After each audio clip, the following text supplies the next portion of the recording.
ഇപ്പോൾ കാണിക്കുന്നത് മാഡ്രിപ്പൂർ എന്ന സിറ്റിയാണ്. ഈ സിറ്റിയിലാണ് നമ്മുടെ മാർവലിൻ്റെ പോയിസൺ ഐവിയായ വൈപ്പർ ഉള്ളത്. ഇപ്പോൾ സിറ്റിയിലെ ഒരു വലിയ ഹോട്ടലിലേക്ക് വൈപ്പറിൻ്റെ ഗ്യാങ്ങിലുള്ള ഒരുത്തൻ ചെല്ലുകയാണ്. അവൻ്റെ പേരാണ് കൊറോ.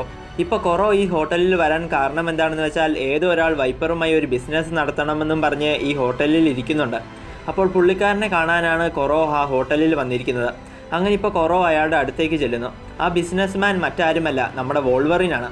പുള്ളി ഇപ്പോൾ ഭയങ്കര ഗെറ്റപ്പിൽ ഡ്രസ്സൊക്കെ ധരിച്ച് കുറേ പെണ്ണുങ്ങളുമായി ആ ഹോട്ടലിൽ ഇരിക്കുകയാണ്. പക്ഷേ തൻ്റെ മുന്നിലിരിക്കുന്ന ബിസിനസ്മാൻ വോൾവറിനാണെന്ന് കൊറോയ്ക്ക് കണ്ടിട്ട് മനസ്സിലായില്ല. വോൾവറിൻ വൈപ്പറിനെ പിടിക്കുവാനായി കുറച്ച് നാളുകളായി ഈ സിറ്റിയിൽ കറങ്ങി നടക്കുകയായിരുന്നു. അങ്ങനെ വൈപ്പറിനെ പിടികൂടുവാനായിട്ടാണ് വോൾവറിൻ ഇപ്പോൾ ബിസിനസ്സുകാരൻ്റെ രൂപത്തിൽ മാറിയിരിക്കുന്നത്. അങ്ങനെ ഇപ്പോൾ ആ കൊറോ വോൾവറിനോട് നിങ്ങളുടെ കയ്യിൽ വൈപ്പറിന് കൊടുത്ത് കച്ചവടം ചെയ്യുവാൻ എന്താണ് ഉള്ളതെന്ന് ചോദിച്ചതും അപ്പോൾ തന്നെ വോൾവറിൻ തൻ്റെ ബാഗ് തുറന്ന് എന്തോ ഒരു സാധനം കൊറോയെ കാണിച്ചതും കൊറോ അത് കണ്ട് ഞെട്ടിപ്പോവുകയാണ്. അതിന് കാരണം എന്താണെന്ന് വെച്ചാൽ ഇപ്പോൾ വോൾവറിൻ കൊറോയെ കാണിച്ചത് നമ്മുടെ അയൺമാൻ്റെ ഹെൽമെറ്റാണ്. ഇപ്പോൾ ആ ഹെൽമെറ്റ് കണ്ടതും ഇത് ഒറിജിനൽ ആണോ എന്ന് താൻ പരിശോധിച്ച് നോക്കിക്കോട്ടെ എന്ന് വോൾവറിനോട് കൊറോ ചോദിച്ചതും അപ്പോൾ തന്നെ വോൾവറിൻ നോക്കിക്കോളാൻ പറയുകയാണ്.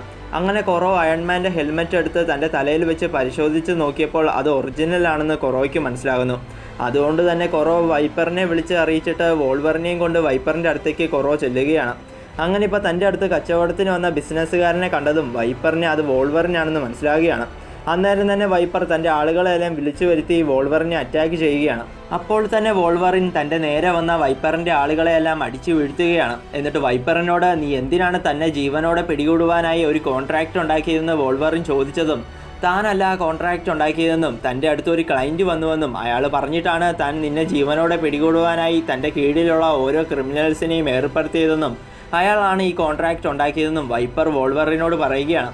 അപ്പോൾ തന്നെ വോൾവറിൻ അത് ആരാണെന്ന് വൈപ്പറിനോട് ചോദിച്ചതും താനത് പറയണമെങ്കിൽ നീ തൻ്റെ പട്ടിയുമായി ഫൈറ്റ് ചെയ്ത് തൻ്റെ പട്ടിയെ തോൽപ്പിക്കണമെന്ന് വോൾവറിനോട് വൈപ്പർ പറഞ്ഞതും അപ്പോൾ തന്നെ അവിടെ വൈപ്പറിൻ്റെ വളർത്തുനായ വരികയാണ്.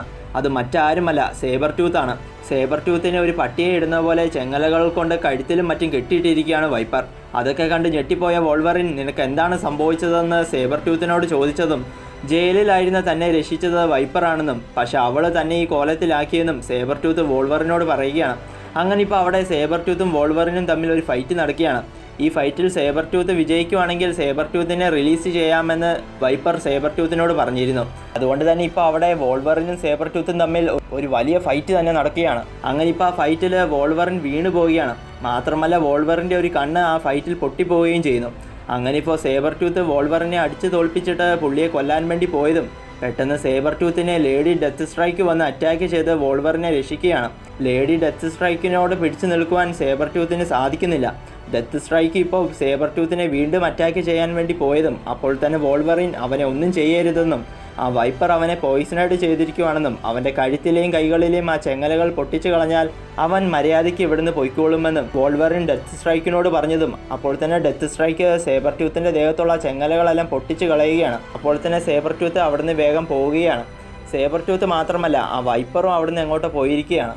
അങ്ങനെ ഇപ്പോൾ തൻ്റെ മുന്നിൽ നിൽക്കുന്ന ഡെത്ത് സ്ട്രൈക്കിനോട് നീ എങ്ങനെയാണ് ഇവിടെ വന്നതെന്ന് വോൾവറിൻ ചോദിച്ചതും താൻ നിന്നെ തേടിയാണ് ഇവിടെ വന്നതെന്ന് ഡെത്ത് സ്ട്രൈക്ക് വോൾവറിനോട് പറയുകയാണ്. അത് കേട്ടതും അപ്പോൾ നീ എന്നെ ജീവനോടെ പിടിച്ചു കൊടുക്കുവാൻ വന്നതല്ലേ എന്നും എങ്കിൽ പിടിച്ചു കൊടുത്തോളാനും തനിക്കിപ്പോൾ നിന്നോട് ഫൈറ്റ് ചെയ്ത് നിൽക്കുവാനുള്ള സ്ട്രെങ്ത് ഇല്ല എന്നും വോൾവറിൻ ഡെത്ത് സ്ട്രൈക്കിനോട് പറഞ്ഞതും അപ്പോൾ തന്നെ ഡെത്ത് സ്ട്രൈക്ക് ഞാൻ അതിനുവേണ്ടി വന്നതല്ല എന്നും നിന്നെപ്പോലെ എന്നെയും ആളുകൾ പിടികൂടുവാൻ നോക്കുന്നുണ്ടെന്നും ഞാനും നീയും മാത്രമല്ല നമ്മളെപ്പോലെയുള്ള എല്ലാവരെയും ആ കോൺട്രാക്റ്റ് ഉണ്ടാക്കിയവൻ പിടികൂടുവാൻ നോക്കുന്നുണ്ടെന്നും ഡെത്ത് സ്ട്രൈക്ക് വോൾവറിനോട് പറയുകയാണ്. താൻ ജപ്പാനിൽ നിൽക്കുന്ന സമയത്തായിരുന്നു കോൺട്രാക്റ്റിനെ പറ്റി താൻ അറിഞ്ഞത്. അതും തന്നെ പിടികൂടുവാനായി വന്ന ലോർഡ് ഓഗൻ്റെ അടുത്ത് നിന്നായിരുന്നു താൻ അത് അറിഞ്ഞത്.